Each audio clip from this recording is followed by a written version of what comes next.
का। अभी जो सेकेंड वेव आई उसके बाद कई राज्यों में आज सेकेंड डोज नहीं मिल रहे हैं, कई सेंटर्स बंद हो गए हैं। पहले आरटीपीसीआर के सेंटर्स खुलते थे, वो टेस्ट नहीं होता था, वो बंद हो जाता था। अभी वैक्सीन नहीं मिल रही है, कई जगह पे लाइन में खड़े रहते हैं लोग, उनको वैक्सीन नहीं मिल रही है। आपने देखा वेंटिलेटर्स, ऑक्सीजन सप्लाई का क्या हाल हुआ, प्राइवेट हॉस्पिटल्स में क्या हुआ, बड़ी हॉस्पिटल में क्या हुआ, लोग मर गए, कोई आंकड़े नहीं मिल रहे हैं। तो ये मुद्दा सबके साथ 130 करोड़ लोगों के साथ जुड़ा हुआ है। हेल्थ की बात है, उनके जिंदा रहने की बात है। और कोरोना महामारी पूरे विश्व में है, बाकी देशों में सब जगह भी ये वैक्सीन दिया जाता है, पर हमारे वहाँ हमारी कंट्री हमारा देश वैक्सीन में नंबर 1 था। वो आज अब हमारी वैक्सीन हमने और देशों को दे दी, तो सब सवाल तो पूछे जाएंगे और शासक पक्ष को जवाब देना ही पड़ेगा। नंबर 1 था वैक्सीन देने में, वो पिछड़ क्यों गया सैयद जफर इस्लाम साहब? क्योंकि आपके पास तो हमेशा आंकड़े तैयार रहते हैं और कुछ आंकड़े मैं भी आपको यहाँ पर बताना चाहूंगी, क्योंकि इस वक्त जो जून का सीपीआई यानी कि कंज्यूमर प्राइस इंडेक्स इन्फ्लेशन का आंकड़ा है वो है 6.37, जिसमें pulse inflation 10.01, fruit inflation 11.82, transport inflation 11.56 और ऑयल इन्फ्लेशन 34.78% है। यानी कि तेल जो रोजमर्रा के काम आता है, यानी कि ट्रांसपोर्ट जिससे सारी कीमतें जुड़ी होती हैं, फ्रूट, पल्सेस जो आम तौर पर चीजें हैं, वो इतना ज्यादा बोझ डाल रही है आम आदमी पर कि उसका जीना मुहाल हो गया है। एक तरफ तो जॉब लॉसेस हो रहे हैं, सैलरी कट्स हो रही हैं, और दूसरी तरफ इतनी ज्यादा महंगाई। देखिए नेहा जी, समझना पड़ेगा ये असाधारण समय है।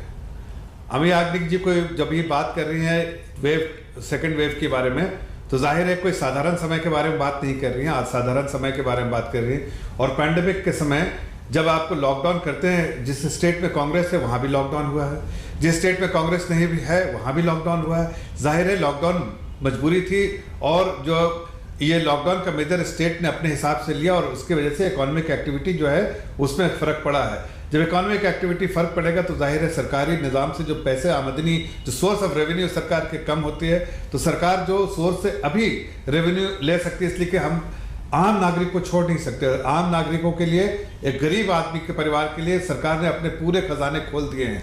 तो जो रेवेन्यू से जो आ सकता है अभी रेवेन्यू, उसमें से हमने लिया है।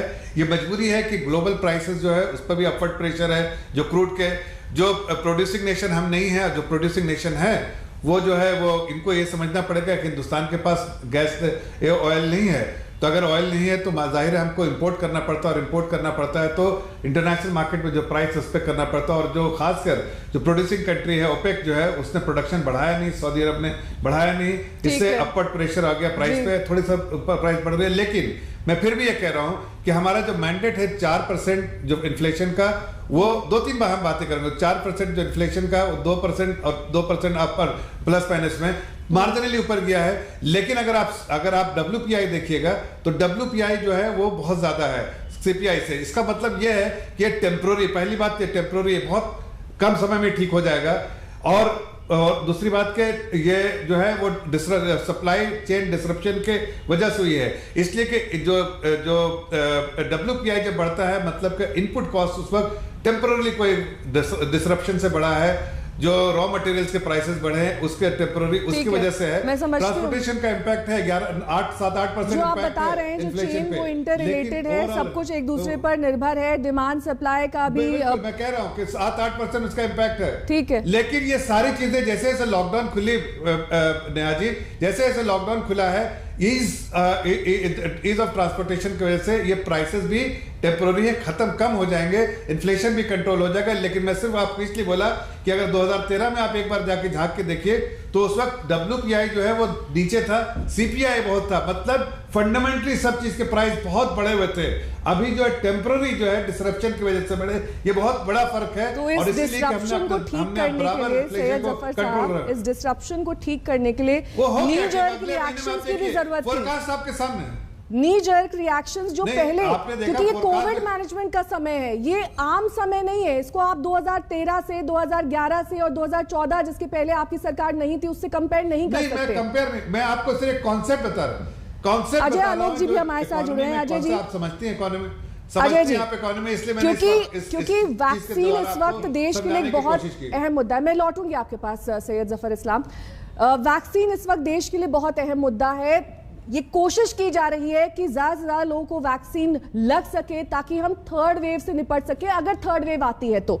जो